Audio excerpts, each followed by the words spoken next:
My name is Nancy Shanto, and I'd like to talk to you about relationships. I know when you hear the word relationships, you're probably thinking about romance, love, marriage, sex, the whole process of coupling up that happens in our culture. Of course, that's part of what I'm talking about. And I want to share some thoughts with you about how our conception of relationships produces a reality for many of us in which we feel like there's not enough love. In other words, we end up feeling like love is scarce. We look at films and TV and the relationships of people around us, and we might think, what's wrong with me? How come someone doesn't love me like that? But here's the worst part. We might even feel that way in a relationship. I remember one time in a relationship thinking, I've never felt more alone. The difference between how I felt and how I was supposed to feel made how I felt seem even worse. We think we're supposed to somehow find the one person who will meet all our needs, and on the flip side, we'll meet all their needs. Perfect, right? Unfortunately, this is not what tends to happen. Why do we feel alone? Sometimes the most alone when we have what we think we're supposed to want. And why do we want what we're supposed to have when getting it can make us feel so unhappy? It's a setup. The idealization of romantic love between two people has over-focused us on one kind of love. And then even when we get it, we compare ourselves to some sort of super romance in the movies or Disneyland that is supposed to satisfy all our needs. When we don't feel satisfied, we end up blaming ourselves or the person that we're with. When the romantic dream is falling short, it must be someone's fault. We might feel like we're too much or they're not enough, and on the flip side, like we'll never be enough for them or they're too needy. I'm no different. For years, I thought the reason I was unhappy was that I was single. I wondered why I didn't have love in my life, why it seemed so easy for other people, and what was wrong with me. When I did find someone who I loved and who seemed to love me, our happiness didn't seem to last long. Soon we'd be fighting, dissatisfied, we'd be going around the not good enough carousel. Who I was with might change, and yet the problem kept repeating itself. Since I live in California, some of my romantic partners would ask if we could open up our relationship. I loved the idea of ethical non-monogamy, but I had no idea how to implement it. It seemed like something somebody else could do, something someone else could make work. Every time I tried to open a relationship, I'd be racked with jealousy and hurt. I'd finally just give up and break up. It was like this for years. Serial monogamy, attempts at polyamory, serial breakups, round and round, over and over again. It was really tempting to blame myself. If only I could fix myself, I could have the love I wanted. I invested in personal development and communication courses. I developed mindfulness through meditation and yoga. I hired life coaches. I joined dating websites. I attended sex, love, and intimacy workshops. I learned about power and somatic embodiment and how to make changes in my life through practice. I learned self-compassion, self-love, and how to ask for 100% of what I wanted. All of this was truly wonderful. It changed how I felt about my life, and it started me down the path of creating my own business as a Skills for Change life coach. What it didn't solve was my love life. Now fast forward a few years, I finally met someone I really liked. As we talked, I realized he was the type of person who prioritized his freedom. He avoided labels, but he acknowledged that he lived by the many loves definition of polyamory. I decided to try polyamory again, but this time, instead of opening up an existing relationship, I embarked on freely relating with someone who knew what they were doing. I quickly encountered what Mel Mariposa calls the monogamy hangover. All of the baggage and ideas of how I should be treated and what I should want came roaring into my head at the most inconvenient moments. I found myself dwelling obsessively on what he was doing with his free time, whether I was as important to him as he was to me. With my thoughts seesawing around, racing from one bad scenario to another, I often felt overwhelmed and uncomfortable. Without a label that defined what we were doing, I had to evaluate my experience based on what I was feeling and how I was being treated. When I was clear-headed, I realized I was being treated with kindness, compassion, empathy, and that our communication was clear and connected. I didn't know how much of the obsessive thinking I could handle. Based on the anti-oppression training I learned from Skills for Change, I knew I could stop internalized oppression in the form of stressful thoughts. I imagined a future self who could handle everything that was happening. A wash of bemusement filled my body for a moment. It was like this bemused self and this tortured self coexisted in my head and in my body. Around this time, I learned about relationship anarchy. Now, anarchy has gotten a lot of bad press over the years, but anarchists have a long history of working collectively to create better lives for people. Their contribution to the labor movement helped eliminate child labor, and we gained collective bargaining, the 40-hour work week, and the weekend. I encourage you to give anarchists a chance to do the same thing for intimate relationships. Most anarchists agree on the values of autonomy, free association, and mutual aid. These turn out to be very helpful in relating with people. I also learned that monogamy has deep underlying possessiveness at its root. According to Dr. Kim Tallbear, monogamy is an outgrowth of settler colonialism, property ownership, and the hegemonic domination of humans by each other, animals, and the land. To me, dominance and oppression are not sustainable for our future. I'm committed to dismantling these structures in our governance, communities, and relationships.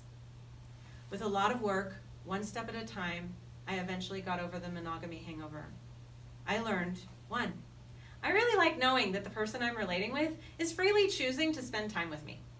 My sense of freedom requires that I not control other people and their choices, and then not allow anyone to control me or my choices. The opposite of this is entitlement, where one person feels entitled to someone's time because of a label or a role.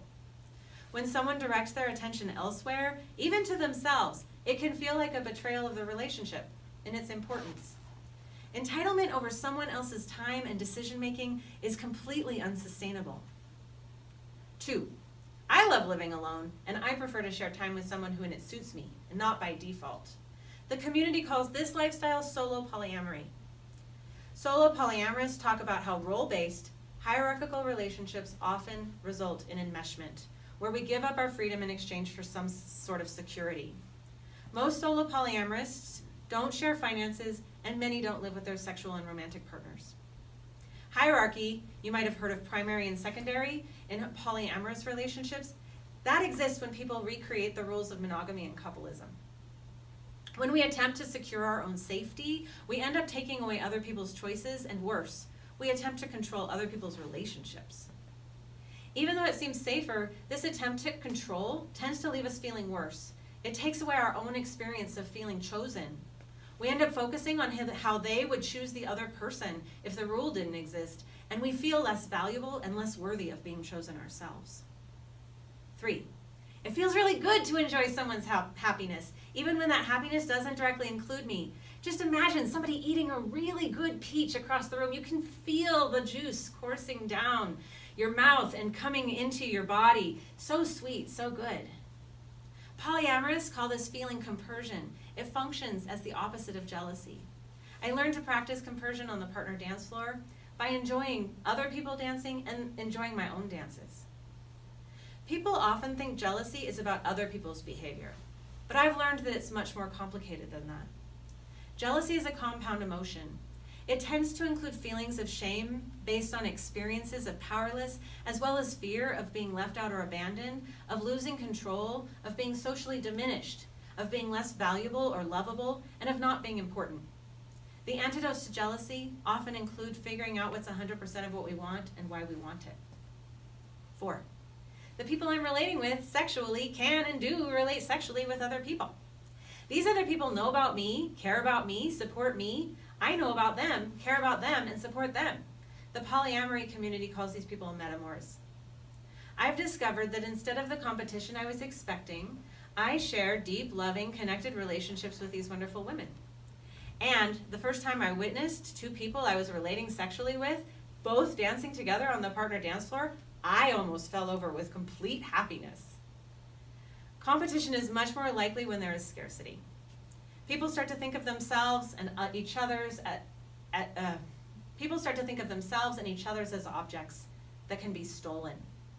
No one can steal the alchemy we create with another person, and when we don't have to limit our love, we can share ourselves and our hearts freely.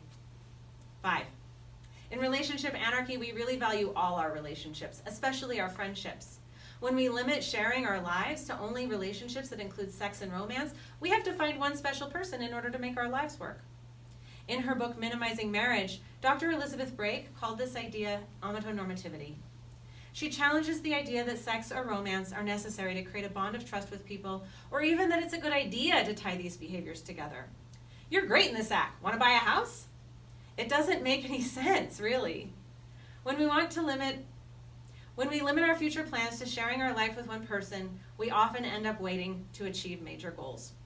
Then, when we finally meet someone, we can overpressure a new relationship, trying to move it up the relationship escalator. The relationship escalator is Amy Garin's name for the one-way direction a romantic relationship is supposed to progress, from dating to exclusive dating, to living together, engagement, marriage, buying a home, having children, raising children, retiring, and finally dying. Relationships aren't measured by what we learn or how happy we are, but whether we progress and remain on the escalator. This is some heavy pressure. Instead of dropping our friends when we start a romantic relationship, why not make romance and sex something that happens between friends? When we don't over-prioritize sex and romance, we can then create our lives with the humans we love and trust most in the world. Imagine buying a home with your best friend, living with people you enjoy spending time with, sharing resources and finances in ways most people haven't yet imagined. 6, we haven't imagined what's possible because we're spending all of our time chasing a nearly impossible dream. Some people make it work, no question. After all, the government is making monogamous marriage a very attractive prospect.